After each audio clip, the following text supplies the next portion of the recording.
Ассалаумағалейкум. Бүгін біз осылай астыңғы жіптің жібін осы шөлнекті толтыруды үйренетін боламыз. Менде пустой қалмапты, бірақ та осы жарай береді. Ал сіздер оған дейін мен каналыма жазылып алыңыздар. Біз бастаймыз. Мына жерде кішкентай тесіктер болады. Осы тесіктерден былай өткізіп, арнайы сәндеп жатады. Мен олай жасамаймын, шынымды айтсам. Шайшын осылай жіпті аламын да, кішкене бір-екі рет айналдырамыз. Сөйтіп, міне мына көріп тұрсыздар ғой, осы жіп толтырғыш осы жерге кигіземіз, және де оны былай қарай жылжытуымыз керек. Ал енді мына жіпті мына жерде өзі бағыттағыш бар, осыған бағыттағышқа осылай орналастырып қоямыз. Мінекей осылай жіп мынаған толтыратын болады.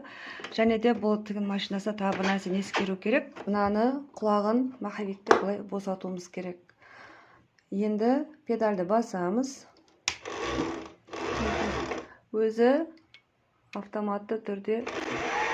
Енді біз мынаны босатпайтын болсақ, ол кезде бізде мына жақта инеміз қосылып тұрады. Көрдіңіздер ме? Мынау босау үшін біз міндетті түрде мына құлағын босатып қоямыз.